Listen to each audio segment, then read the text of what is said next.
Hello friends, a very very good morning. कैसे हैं आप सभी लोग? Welcome you all to PSBI। जैसा कि आप सभी लोग जानते हैं कि हम आशुतोष आज आपके एक नया चैप्टर के साथ इस वीडियो की शुरुआत करने जा रहे हैं। ये जो चैप्टर है वह आपके बुक का चैप्टर नंबर 7 होने वाला है दोस्तों।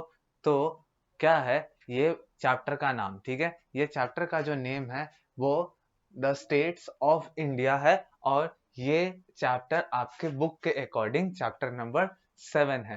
ठीक है, तो इसी के साथ हम लोग इस वीडियो की शुरुआत करते हैं। इस पूरे चैप्टर के अंदर में आप लोगों को क्या क्या पढ़ना है by the end of this chapter. ठीक है, by the end of this chapter you will know. ठीक है, आप लोग इस चैप्टर के खत्म होते होते तक, ठीक है, क्या क्या चीजें जान पाओगे इसी के बारे में यहाँ दिया गया है। ठीक है, सबसे पहली चीज क्या है? Function of the central and the state government. ठीक है, किस तरीके से आपकी सेंट्रल गवर्नमेंट और स्टेट गवर्नमेंट, ये जो दो अलग अलग गवर्नमेंट है, ये वर्क करती है। इसी को आप लोगों को इसके अंदर जानने को मिलेगा कि किस तरीके से आपकी जो सेंट्रल और स्टेट गवर्नमेंट है वह वर्क करती है। उसके बाद सेकेंड नंबर पे the name of the 20 state and 8 union territories of India and also the name of their Capitals. और इसके बाद जो दूसरी अहम चीज जो आप लोग इस चैप्टर के खत्म होते होते समझोगे वह भारत के अंदर पाए जाने वाले राज्य और यूनियन टेरिटरीज यानी स्टेट्स और यूनियन टेरिटरीज के बारे में आप लोग जानोगे। उनके कितने स्टेट्स पाए जाते हैं इंडिया के अंदर? तो 28 स्टेट्स जो कि पाए जाते हैं, 28 स्टेट्स, और 8 जो यूनियन टेरिटरीज पाए जाते हैं हमारे भारत में, उन सारे को आप लोग जानोगे। ठीक है, और उन्हीं के साथ ही साथ उनके जो कैपिटल्स है उनको भी आप लोग जानोगे। ठीक है, तो ये थे आपके bye the end of this chapter. ठीक है, कि क्या क्या चीजें आप लोग पढ़ोगे और समझोगे। ठीक है, सबसे पहली चीज की मैं अगर बात करूं, ठीक है, हम लोगों का चैप्टर के स्टार्टिंग में कहता है एज यू नो। ठीक है, जिस जैसे कि आप लोग जानते हैं, as you know India become independent on 15 August 1947। यानी कि हमारे भारत को स्वतंत्रता मिली थी। कब मिली थी? हम लोगों को भारत को स्वतंत्रता प्राप्त हुई थी 15 अगस्त 1947 को। ठीक है, 15 अगस्त 1947 को हमारे भारत को अंग्रेजी हुकूमत से स्वतंत्रता मिली थी दोस्तों। इंडिया बिकम रिपब्लिक ऑन 26 जनवरी 1950। और हमारे भारत का गणतंत्र, ठीक है, गणतंत्र प्राप्त हमारे भारत को, यानी कि हमारा खुद का भारतीय संविधान जो लागू हुआ था वह 26 जनवरी 1950 को हुआ था दोस्तों। ठीक है, तो ये दो काफी अहम डेट है। एक आपको 15 अगस्त को, इसी के बाद हर साल आप लोगों को इंडिपेंडेंस डे के रूप में सेलिब्रेट किया जाता है पूरे अक्रॉस द इंडिया। उसके बाद आप लोगों को 26 जनवरी आप लोगों का रिपब्लिक डे के उपलक्ष्य में सेलिब्रेट किया जाता है। ठीक है, एक आप लोगों को स्वतंत्रता दिवस के रूप में मनाया जाता है और एक आपको गणतंत्र दिवस के रूप में मनाया जाता है दोस्तों। उसके बाद कहता है India is the largest democratic city in the world. और हमारा भारत के बारे में ये काफी अच्छी बात है कि हमारा जो भारत है ये विश्व का सबसे बड़ा लोकतांत्रिक देश है। यानी कि यहाँ पे लोकतांत्रिक देश कहने का मतलब क्या होता है दोस्तों? कि यहाँ पे किसी भी एक आदमी का शासन या फिर एक परिवार पूरे देश पे राजा महाराजा की तरह शासन नहीं करता है, बल्कि यहाँ पे लोगों के द्वारा चुने गए मेंबर्स एक निर्धारित समय के लिए देश का नेतृत्व करते हैं। ठीक है, यानी कि देश को कैसे चलाना है वह लोगों के द्वारा चुने गए किसी आदमी के ऊपर निर्भर करता है। यानी कि वो लोगों को रिप्रेजेंट करते हुए अपने सूझबूझ से देश को चलाने का काम करते हैं। और इसीलिए हमारा जो भारत है वह पूरे विश्व का सबसे बड़ा लोकतांत्रिक देश है दोस्तों, ठीक है। यानी कि सबसे बड़ा डेमोक्रेटिक कंट्री है, क्योंकि यहीं पे पूरे विश्व में सबसे ज्यादा आप लोगों को वोट्स गिराए जाते हैं। यहाँ पे वोटर्स है वो पूरे वर्ल्ड में सबसे ज्यादा है। यहाँ पे लोग अपने वोटिंग्स के लिए काफी ज्यादा जागरूक है, सीरियस भी है। और सारे कंट्रीज के कंपैरिजन पूरे वर्ल्ड के अंदर अगर हम लोग करें तो इंडिया के अंदर सबसे ज्यादा लोग है, और वहीं पे यहीं पे सबसे ज्यादा आप लोगों को ये सब चीजें देखने को मिलती है। इसके बाद कहता है every Indian has a right to choose person to form a government. और हर एक भारतीय का हक है, ठीक है, राइट है, अधिकार है कि वह अपने हिसाब से लोगों को चुने जो कि आगे चल के गवर्नमेंट बना सकते हैं, ठीक है।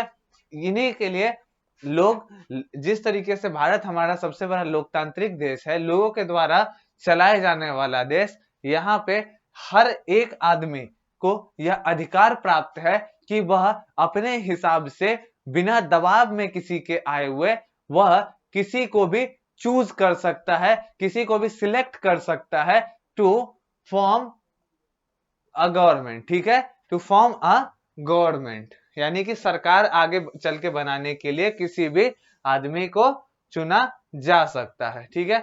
इसके बाद क्या कहता है दोस्तों, हम लोग थोड़ी सी और चीजों के बारे में समझेंगे।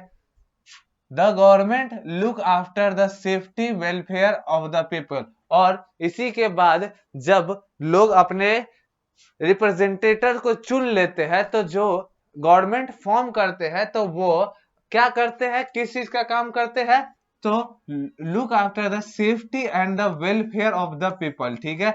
यानी कि लोगों के सुरक्षा और लोगों के वेलफेयर यानी कि अच्छे के लिए, ठीक है, लोगों के हित में अच्छे के लिए वह काम करते हैं, ठीक है। वह निरंतर अपनी कोशिश करते हैं कि लोगों को हमारे देश में सुरक्षित और वेलफेयर यानी कि हमारे यहाँ रहने में किसी भी तरीके की असुरक्षा उन्हें ना महसूस हो, और लोगों के हित में उनका हर काम हो, ठीक है। यानी कि उनका हर एक जो काम होता है वह लोगों के हित में होता है, ठीक है। आगे कहता है India is a very big country, ठीक है। आप लोगों ने, अगर आप लोग चैप्टर 6 का वीडियो देख के तब आप इस चैप्टर 7 पे आ रहे हैं दोस्तों, तो आपने देखा होगा कि चैप्टर 6 ही में हम लोगों ने ये बात की है कि हमारा जो भारत देश है वह कैसे एक बड़ा देश है, ठीक है, कैसे बहुत एक बड़ा देश है, और इसके कई सारे है। The to govern such a big country government at a to level has to be form, ठीक है। और इतने बड़े देश को चलाने का किसी एक आदमी का या फिर एक सरकार का या फिर एक लेवल ऑफ गवर्नमेंट की जरूरत के ये बाहर की चीज है। यानी कि इस इतने बड़े देश को चलाने के लिए आप लोगों को कोई एक आदमी पूरा गवर्नमेंट बन के पूरे देश को चला नहीं सकता है। इसलिए गवर्नमेंट के कई सारे लेवल्स है, जिनमें कि 2 लेवल्स जो है आपके 2 लेवल्स जो है वह सबसे मेन है। 2 लेवल्स है मेनली, देयर आर 2 लेवल्स 1 और 2। एक को हम लोग सेंट्रल गवर्नमेंट और दूसरे को हम लोग स्टेट गवर्नमेंट के नाम से जानते हैं। The government at the central is called central government, government and the government at the state level is known as state government, ठीक है। स्टेट लेवल पे जो गवर्नमेंट होता है उसको हम लोग स्टेट गवर्नमेंट के नाम से जानते हैं, ठीक है। Central government and the government at the state level is called state government, ठीक है। ये सारी चीजें आप लोगों ने देखी है, तो आप लोगों ने इन चीजों को समझा, ठीक है। और यहाँ पे इसी के साथ ही साथ आपको एक पॉलिटिकल मैप भी दिया गया है, जो कि आपके चैप्टर के पर्सपेक्टिव से काफी इंपॉर्टेंट है। इस पॉलिटिकल मैप के अंदर जब आप देखोगे तो आपको अलग अलग स्टेट्स दिए हुए हैं, यानी कि कौन कौन से स्टेट्स भारत के किस जगह पर पाए जाते हैं दोस्तों, वो सारे स्टेट्स इस पॉलिटिकल मैप के अंदर आप लोगों को देखने को मिल जाएंगे। साथ ही साथ उन स्टेट्स के जो कैपिटल होते हैं, सारे स्टेट्स का एक कैपिटल होता है। जैसे कि आप लोगों ने जाना होगा कि हम लोग बिहार में रहते हैं और बिहार का जो कैपिटल है वो पटना है। इसी तरीके से हर एक स्टेट जो कि हर राज्य है उसका एक कैपिटल होता है और वो सारे कैपिटल आपको इस जगह पे देखने को मिल जाएंगे। जैसे राजस्थान का जयपुर है, उत्तर प्रदेश का लखनऊ है, बिहार का पटना है, मध्य प्रदेश का भोपाल। इसी तरीके से करके 28 राज्य दिए हैं और 28 राज्यों का 28 कैपिटल है दोस्तों, ठीक है। तो और जो पूरे देश का हमारे इंडिया का कैपिटल जो कि नई दिल्ली है, इस नेशन के कैपिटल भी आप लोगों को इसके ऊपर दिए गए हैं। तो जैसा कि आप लोगों ने इस वीडियो के अंदर समझा, कई सारी चीजों को हम लोगों ने ऑलरेडी डिस्कस किया है, ठीक है। तो क्या है फ्रेंड्स कि आगे के टॉपिक्स हम लोग एक एक करके सीरीज के अंदर इसका समझेंगे। आज का जो हमारा डिस्कशन का टॉपिक है उसको हम लोग यहीं तक सीमित रखेंगे। आने वाले वीडियोस के अंदर इसके एक एक करके हम लोग टॉपिक्स को डिस्कस करेंगे और सारी चीजों को समझते हुए फिर आगे की तरफ बढ़ेंगे दोस्तों। तो आई होप कि जितनी भी चीजें मैंने इस वीडियो के अंदर समझाई है, बताई है और पढ़ाई है, वो सारी चीजें आप लोग अच्छे तरीके से समझ गए होंगे। किसी भी चीजों को समझने में आप लोगों को कोई भी परेशानी नहीं आ रही होगी दोस्तों।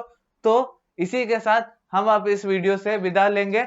आप लोग हम लोग के इस सीरीज के साथ जुड़े रहिए ताकि आप लोगों का चैप्टर 7 भी कंप्लीट हो जाए एक एक करके, ठीक है friends. So meet you all in the next video.